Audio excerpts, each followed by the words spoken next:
apa yang terjadi secara keseluruhan ya, perbaikan itu pada otak ya, akan meningkatkan juga sebetulnya kapasitas otak kita untuk bisa fokus. Selain itu juga akan menghindari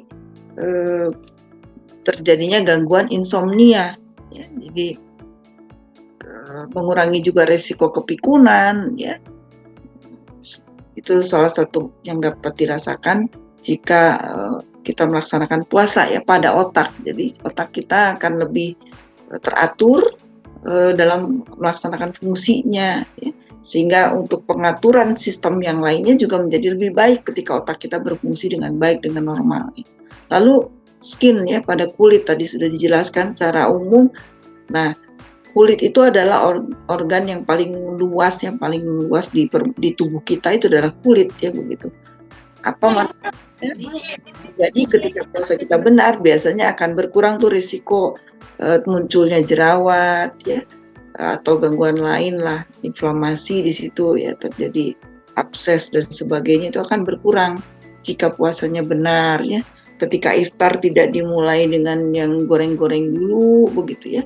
Jadi biasanya kebanyakan kita makan itu kan mengikuti selera mulut ya, tidak memikirkan apa yang dibutuhkan oleh tubuh begitu. Sebagian besar memang seperti itu, maka tidak heran jika terjadi keluhan-keluhan meskipun sepertinya puasanya udah baik begitu ya, dari sahur sampai ke buka ya. Perlakuan kita terhadap tubuh kita sendiri ketika berbuka khususnya itu ya, biasanya yang tidak terkontrol dengan baik ya, sehingga alih-alih mau sehat berikutnya malah terasa semakin terasa berbagai keluhan-keluhan gitu. Nah, pada jantung ya akan menekan LDL ya, akan menaikkan HDL, memperbaiki keseluruhannya ya. Lalu menurunkan juga tekanan darah. Makanya yang hipertensi, bismillah ya, niatkan puasa ini untuk sehat, disertai dengan tetap ikhtiar minum herbalnya, jangan putus juga ya. Lakukan tetes aja 18 itu dengan hunza ya, itu biasanya untuk yang suka sering terjadi infeksi atau gangguan sistem imun ya, mulai sering bersin nggak karuan ya, sering juga ada gangguan pada pencernaan yang menyebabkan kembung dan sebagainya ya, itu rutin saja diminum ya, rutin diminum, mulai sahur buka minum aja ya. Kalau rutin itu tidak perlu banyak, asal teratur ya. Mungkin 5 tetes di sahur, 5 tetes ketika buka, itu akan terasa sekali manfaatnya. Coba mulai diaplikasikan begitu, jangan menunggu ada keluhan gitu ya. Jangan menunggu ada keluhan. Jadi di-maintain ya, dijaga sedemikian rupa tubuh kita ini dengan apa? Dengan memperlakukannya dengan baik ya. Kenapa kita harus ketika direkomendasikan untuk minum herbal terstandar ya, apa yang ada di BOB ini direkomendasikan karena harus jujur diakui, setiap kali kita makan belum tentu kita makan sesuai dengan yang semestinya ya, dengan kandungan gizi yang lengkap, dengan mineral yang cukup ya, dengan vitamin yang lengkap. Nah, karena itulah kita perlu support dari luar ya. Jadi jangan merasa begini juga udah fine aja, baik-baik aja. Keluhan itu tidak akan muncul sekaligus, dan ketika sakit itu butuh waktu lebih lama lagi untuk bisa memperbaikinya. Jadi jangan lagi ada yang menyampaikan saya sudah minum ini, sudah habis sekian paket dan sebagainya. Saya kira bukan paket, mungkin botol atau apa ya, rasanya udah mau menyerah aja. Tidak disadari bahwa penyakit itu sudah muncul sejak kapan begitu ya. Kalau yang dibilangnya ada gangguan sendi, ada gangguan pencernaan, itu sudah munculnya sejak kapan? Setahun, 2 tahun, berapa bulan? Jadi jangan berharap bisa sembuh simsalabim hanya dengan waktu 1 bulan misalnya. Impossible. Ya. impossible. Kalau dampaknya itu mungkin bisa terasa sekaligus ketika minum Black Cypress misalnya, langsung terasa nyaman begitu ya. Tapi itu belum tuntas. Jadi jangan diabaikan. Ya, lanjutkan terus. Nanti ada waktunya periode untuk tapering off, ya diturunkan takarannya. Tapi tidak dihentikan sama sekali. Mengapa? Karena hakikatnya ini bukan obat, tapi ini adalah support untuk kesehatan kita secara keseluruhan. Ya, jadi perbaikannya itu bertahap. Ya, tidak akan ada dampak negatifnya, yang ada adalah nanti reaksi positif. Jadi lakukan saja, ya. Apalagi dengan aktivitas yang cukup tinggi misalnya setiap harinya, itu pasti perlu support dari herbal BOB khususnya ya. Misalnya badan kita sering pegel dan sebagainya karena aktivitas yang sangat tinggi begitu. Ya minum saja Black Cypress, rutinkan. Kalau nggak mau banyak yang nggak masalah, asal rutin, pagi 1 malam 1 udah cukup misalnya. Tapi rutin itu ya, rutin itu bagaimana ya, lihat kondisi tubuhnya, dikonsultasikan juga. Mungkin tidak perlu setiap hari misalnya, mau 2 hari sekali kalau dalam keadaan yang tidak punya keluhan ya. Ini saya bicara untuk yang tidak memiliki keluhan, misalnya tidak ada keluhan spesifik pada jantung, tidak ada keluhan spesifik pada pembuluh darah dan sebagainya, tidak ada keluhan juga pada sistem pencernaan, hanya untuk sekedar menjaga supaya tubuh tetap stabil. Minum saja nggak apa-apa. Jadi trio bahagia ya teman-teman biasa menyebutnya, itu ada tetes aja 18, Black Cypress sama Hunza. Itu ditaruhnya di meja makan saja gitu. Saran saya di meja makan aja. Jadi kayak makanan tambahan, tanda kutip ya, suplai tambahan. Jadi habis makan minumlah itu, masuk aja 5 tetes begitu. 1 butir misalnya kalau tidak ada gangguan yang spesifik begitu untuk Black Cypress.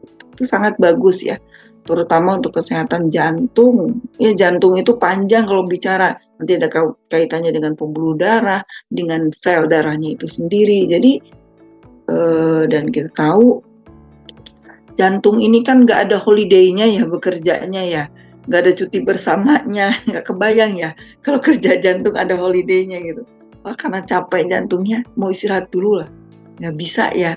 Jadi bagaimana kita bisa menjaga kerja jantung ini tetap baik ya, tetap optimal. Nah itu dengan support dari herbal-herbal yang terstandar baik. Begitu juga pankreas nih, bagi yang bermasalah dengan gula darah ya. Pankreas itu organnya kecil, tipis begitu ya. Tetapi Masya Allah ya. Kalau ini terganggu ya, bayangkan regulasi gula darah menjadi amburadul begitu ya. Bisa jadi tinggi, bisa juga jadi rendah ya. Kebanyakannya tinggi. Kalau sudah tinggi, wah dampaknya bisa kemana-mana ya, diabetes itu. Nanti di lain waktu kita akan bicara insya Allah per keluhan begitu ya, apa yang terjadi dengan diabetes, dampaknya seperti apa. Kerusakannya terjadinya sebenarnya pada pankreas yang fungsinya terganggu sehingga dia tidak mampu menghasilkan insulin yang baik ya, sesuai dengan porsinya begitu ya. Nah ini jadi ini juga bisa diatasi dengan kita berpuasa ya, dan tentunya bagi yang diabetes disarankan tetap minum insulin T-nya dan tetap mengontrol terus ya. Jika nanti sudah terjadi stabilitas, boleh dikurangi secara bertahap begitu ya. Tapi insulin T dan tetes saja 18 itu harus masuk sebenarnya untuk yang diabetes itu ya. Ya. Jaga juga kesehatan pencernaannya dengan pola makan yang benar gitu ya. Jadi tetap ada makanan-makanan yang harus dihindari ya, diikuti saja ya.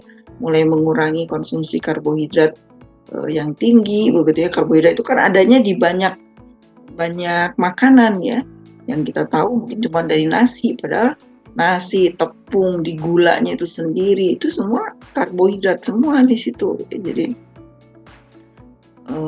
bukan berarti kalau udahlah nggak makan nasi tapi mau makannya roti-rotian juga, sama juga ya. Jadi kalau mau mengganti betul-betul yang sedang diuji dengan diabetes, diganti saja dengan labu ya, labu tanah. Nah yang bulan puasa ini kan mulai banyak nih biasanya tapi ya dimasaknya jangan dibuat kolak juga gitu, cukup dikukus aja gitu ya, dikukus aja gitu. Jadi untuk menggantikan karbohidrat yang low sugar ya, jadi tidak ada mengurangi risiko kenaikan kadar gula darahnya gitu. Nah, berikutnya pencernaan ya, gut ini ya. Jadi untuk yang punya MAH, punya GERD ya, itu juga rutinkan saja dengan hunzanya ya, backside press begitu satu-satu sudah cukup ya, untuk menjaga stabil saja nggak masalah. Tapi kalau sedang terasa sangat mengganggu keluhannya ya masuk 2 pil begitu ya, disesuaikan. Nah, termasuk organ reproduktif. Nah, ini juga biasanya juga agak terganggu ya selama puasa, ada perubahan begitu. Maka ini akan berakibat apa? Misalnya nanti siklus haid juga bisa jadi akan ada yang, kalau yang sensitif bisa terganggu. Jadi bina rapat di sini bisa diminum dengan rutin begitu ya. Misalnya di 2 pagi, 2 sahur, 2 saat berbuka misalnya. Itu untuk menjaga kesehatan organ reproduktif gitu. Imunitas, nah ini imunitas berkaitan dengan banyak sistem ya, bisa kalau terganggu, imunitasnya terganggu maka berbagai sistem tubuh juga akan terganggu. Nah, dengan menjaga imunitas maka akan terhindar kita dari penyakit-penyakit degeneratif yang sangat berat ya biasanya ya, termasuk penyakit yang masuk kategori kanker ya. Dan nanti yang akan muncul adalah sel-sel yang akan membantu proses perbaikan dengan sangat baik ya jika imunitas kita terjaga dengan baik begitu, yang dikenal dengan stem cell ya, begitu. Nah, ini rutinkan saja dengan minum tetes aja 18 ini untuk imunitas ini. Kesehatan tulang ya, juga otot ya, itu juga perlu diperhatikan ya. Jadi saya sering merekomendasikan kalau sudah berat kondisinya memang perlu suplai vitamin D3 ya, yang ada tambahan begitu, bukan masalah apakah dengan produk BUB tidak bisa dituntaskan semuanya. Ada beberapa kasus yang memang memerlukan tambahan gitu, itu harus disadari begitu ya, karena kita butuhnya cukup banyak ya. Kalau terganggu sistem imun biasanya butuh suplai vitamin D-nya cukup banyak ya. Itu yang saya sering rekomendasikan ya, minimalnya 5.000 IU ya, International Unit. Satu hari cukup satu saja ya kalau yang 5.000 gitu. Insya Allah proses perbaikan selnya akan menjadi lebih cepat ya, terasa manfaatnya ya, pada sel, pada tulang, pada otot, dan pada keluhan-keluhan lain yang berkaitan dengan sistem imun gitu.